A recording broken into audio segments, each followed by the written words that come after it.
In the last video, I showed you how we insulated and put up our ceiling to make it go from this to this. Which brings us to now. First off, I want to start off by saying I am in no way, nowhere near a professional at any of this stuff. We literally had no idea how to do anything in this build at all, starting from step 1 all the way to step like 500, 1,000, not knowing anything. We just went off of YouTube and what others did. So take all of my advice and everything that I do throughout this build with a grain of salt, because and my thing just fell down. So yeah, just take everything that I recommend or say or do throughout this whole video and the rest of the build with a grain of salt, because I genuinely have no idea how I built this school bus, because I had literally zero knowledge on any of it, especially plumbing. Plumbing is one of the hardest things that we did throughout the build, and I'm still don't really know how to do it, and I'm not even sure if we did it right, but everything works and nothing leaks, so that's all that matters to me. But anyways, so this video I show you guys how we hooked up our water tank and ran all of the connections and all of the hoses and all of those parts to the shower, and hooked up to our water inlet as well. If you guys have any questions, just let me know down in the comments, and let's get into the video. Before we could actually start doing the plumbing, we had to get our kitchen all put together. So for the cabinets, we just bought them. They were already pre-built. We got them from Lowe's or Home Depot. I can't really remember, but they came unfinished. So I started off by sanding them, and then I painted them with white paint that I got from Walmart, which was terrible. So I switched to some white spray paint, which worked very, very well. And then once we spray painted them, we set them out to dry, and then we began working on the countertops. For the countertops, I just used some thick plywood, and I used leftover flooring, and I stapled it and glued it on top of the plywood just to make do. We did eventually end up changing it and upgrading that, but for our budget at the time, that's what we did, and it turned out actually pretty cute. And then for the sink, I wanted a matte black sink, but all the ones that I looked at were like $200 to $300, and it was just not in the budget for me. So I found this. It's a pretty decent sized sink. It does well for 2 people and dishes and all of that, but I found it at Lowe's for like $65, $75, stainless steel. And then I just went in with like a Rust-Oleum matte black spray paint, and then I spray painted the sink, and so far it's been doing amazing. There is a few like chips and scratches in the paint, but a second coat of the Rust-Oleum paint should fix that. But other than that, yeah, so don't judge me on my black sink. I wanted one, but I couldn't afford one, so I just painted it.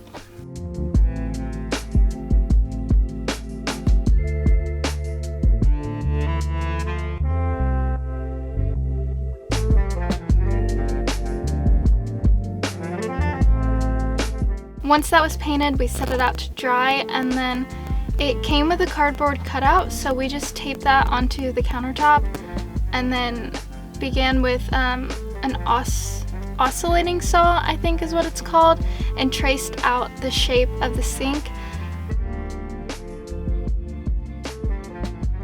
Okay, before we continue with that, yes, we could have done it a better way, but that's how we did it. The oscillating saw that we got was a pretty cheap one from Walmart, and it didn't cut through the wood all the way, and it was just, I don't know, in our brains we were just like, let's just hit it with a hammer or a mallet, rubber mallet, and so that's what we did. So yes, we did end up cleaning up the edges. It did not look like that the rest of the time, But yeah, so don't come for me on that.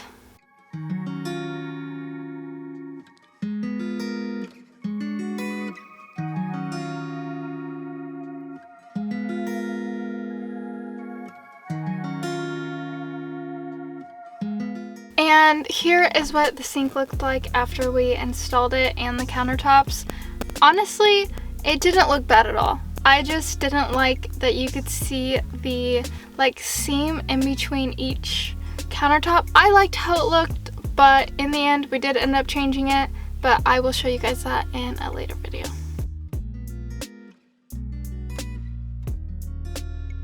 Okay, so moving on to plumbing, which is the whole point of this video. I will say again, it was way above my pay grade, and one thing that I can recommend is that if you have the money to hire someone to do the plumbing for you, you should definitely do that, because I can't tell you how many trips we took to Lowe's and A&R and just all of the different places, Tractor Supply, all of the different places that you can buy plumbing parts, because we kept getting sizes wrong and pieces wrong and trying to piece together this DIY water system. All of the pieces that we did end up using, yes, it does work, but it did take a lot of time for us to actually figure out how to get stuff pieced together. And honestly, I think the easiest part of it was the shower.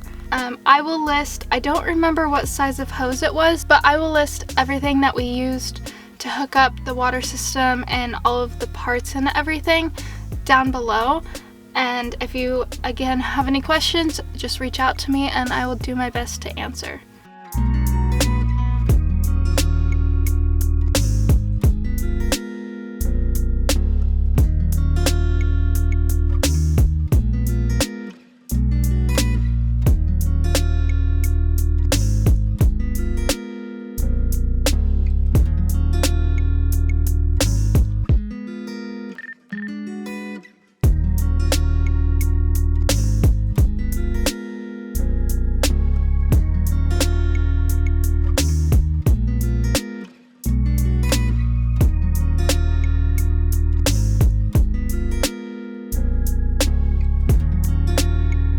I do know that we did end up using, I think it was 1/2-inch shark bites for most of the connections and 1/2-inch PIX pipe. The blue is for the cold water and the red is for the hot. But yeah, so here's how we put all of that together.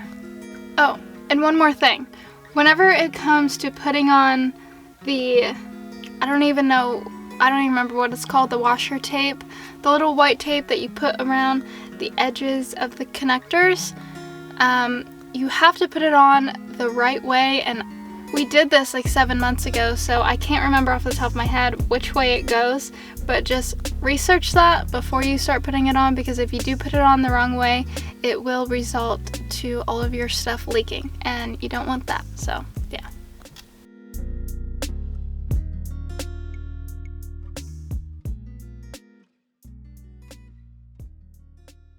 And one thing that you might notice is that there is a big giant wet spot right behind everything that I am installing. That is because we did have a leak in the bus that we didn't know we had until we put up the sidewall, which was like a day or two before we started doing plumbing, and it had rained the night before we did this, and we came into the bus and there is a big giant wet spot, so that is why it's wet.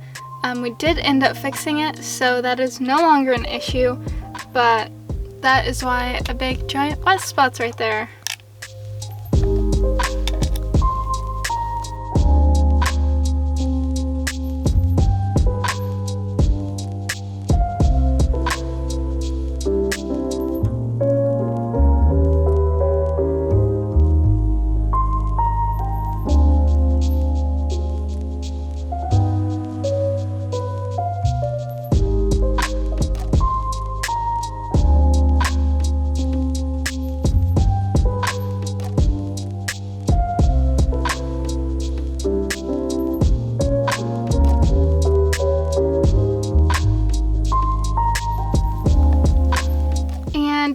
is what all of that looks like whenever we finished all of the plumbing in this area. So for the big tube that connects from the outside to the tank where you fill your water up, we used hose clamps on the outside to clamp it down so that way it doesn't leak or anything. And so far we have had no issues with that, so that has been great. There's the air hose, and then on the bottom, that is where the water flows from the tank to the shower and to the kitchen and all of that. So you'll see that we have it elbowed to go back towards the wall, and then it goes to a shutoff valve. So in case of any leaks or you want to shut off the water, there's like a little orange valve right here that you can just turn, and it won't allow water to flow through that anymore. And then we have a water filter, and then the SureFlow pump, the water pump, which gives it the power to go through to the kitchen and the shower. And then we have the accumulator, and then from there it just goes straight through the bathroom wall and then to the shower. And before hooking up all of the shower plumbing, we drilled a big hole into the floor of our bus in the bathroom, and that is where the drain from the shower pan is going to fit through the floor. And then once you have the hole drilled, you can go ahead and start putting in the drain. This is plumber's putty. You get a thin or thick string and you roll it out, and then you put it around the drain, and then you put it into the hole. And once you flip over the shower pan, it comes with 2 gaskets. You're going to put those back on, and then you're going to twist the white thing. I have no idea what this is called, but you're going to twist it on, and then use this big giant wrench to twist it even more tight so it's very secure. And then once that's tight enough to your liking and it's not going to budge, you can scrape off all of the excess plumber's putty from the top.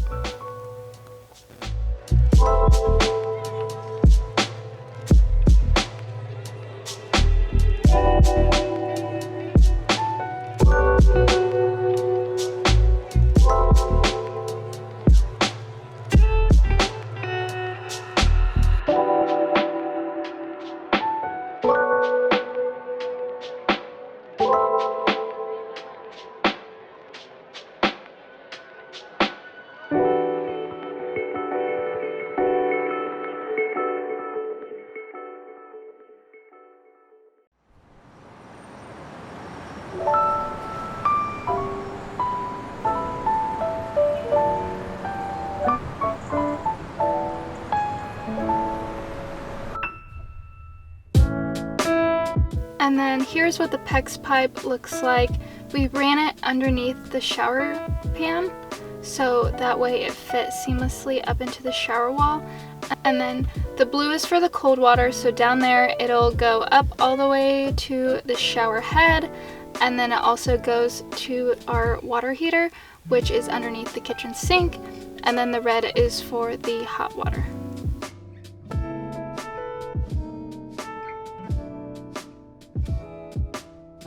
And that pretty much sums up all of the plumbing for the water tank and the bathroom.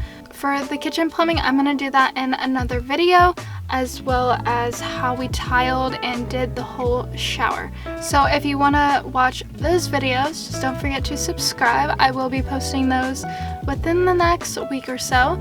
And if you have any other questions for me, again, just let me know, because this video was probably kind of confusing. As plumbing, I am still confused myself, so I will just do my best to answer any questions you may have. And I think that's all I have for you today, so I will see you guys in the next video. Bye!